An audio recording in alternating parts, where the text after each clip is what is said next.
गुरुर्ब्रह्मा गुरुर्विष्णु गुरुर्देवो महेश्वरा गुरुर्साक्षात् परब्रह्म तस्मै श्री गुरुवे नमः। मैं अपने गुरुदेव महादेव के चरणों में कोटि कोटि प्रणाम करती हूँ।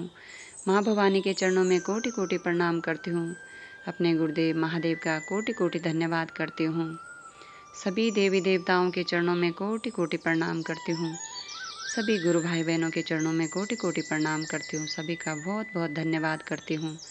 तीन सूत्र के दाता भ्राता श्री हरिंद्र नंद भैया के चरणों में कोटि कोटि प्रणाम करती हूँ।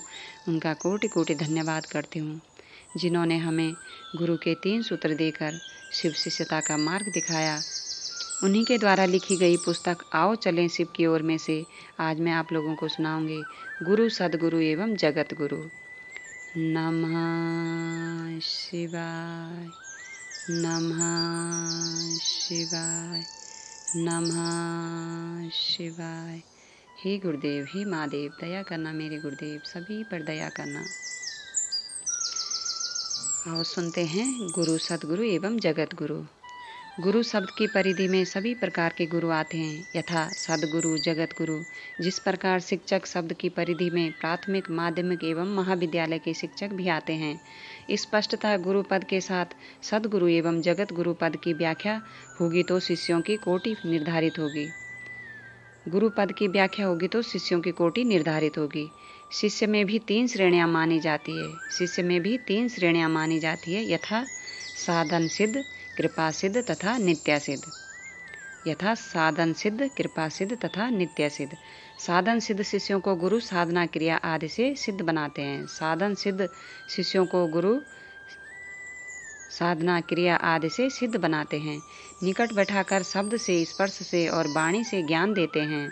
निकट बैठाकर शब्द से, स्पर्श से और वाणी से ज्ञान देते हैं। सामान्यतः जिन शिष्यों में कर्म करने की उत्सुकता होती है उन्हें साधन सिद्ध गुरु मिलते हैं। जिन शिष्यों में कर्म करने की उत्सुकता होती है उन्हें साधन सिद्ध गुरु मिलते हैं।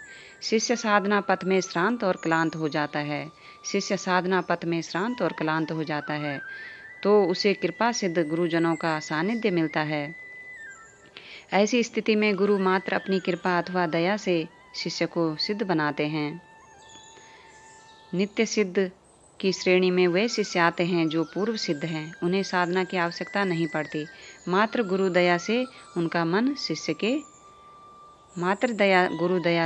मन शिव के आवेश से आवेष्टित हो जाता है। ऐसा लगता है कि बाघ के बच्चे को उसकी माँ मांस खाना सिखला रही है, किंतु उसमें मांस खाने व शिकार करने का पूर्व गुण प्रकृति प्रदत्त है। सियार के बच्चे को अगर बाघ की माँ वैसा ही प्रशिक्षण दे तब भी वह बाघ के जैसा शिकार नहीं हो सकता। नित्य सिद्ध मात्र शिव गुरु की दया से शिव के मानिंद हो जाते हैं। ध्यातव्य है कि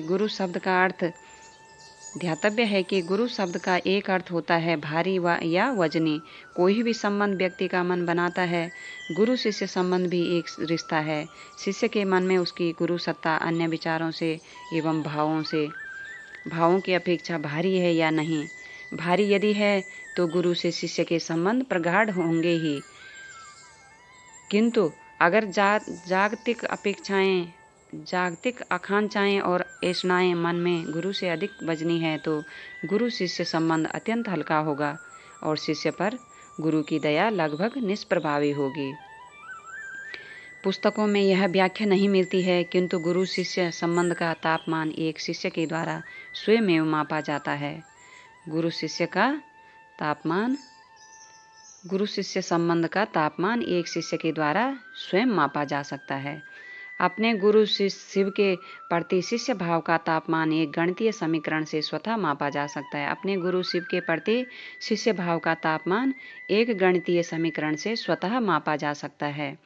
जीवनावधि के एक पक्ष यानी 15 दिनों में से एक दिवारात्रि के समय में लौकिक एवं पारलौकिक सभी चिंतनों में से मिला जुलाकर गुरु के चिंतन में शिष्य का मन कितने समय लगा रहा, जीवन अवधि के एक पक्ष यानी 15 दिनों में से एक दिवारात्रि के समय में लौकिक एवं पारलौकिक सभी चिंतनों में से मिला जुला कर गुरु के चिंतन में शिष्य का मन कितने समय लगा रहा।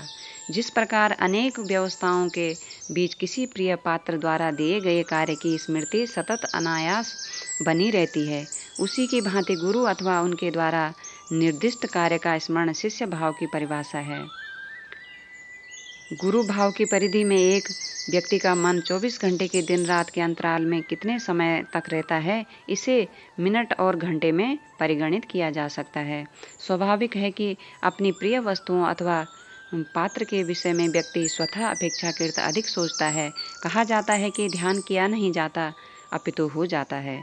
पत्नी और बच्चों के बारे में कोई पद्मासन या सिद्धासन लगाकर या एक निर्धारित समय अथवा स्थान में सोचने की क्रिया नहीं करता। वे लोग व्यक्ति के ध्यान में रहते ही हैं। गुरु के प्रति शिष्य की प्रियता बरबस अपनी ओर आकर्षित करती रहती है और शिष्य गुरु के ध्यान में जागतिक भंवर जाल के मध्य भी शिव की याद में रहता है।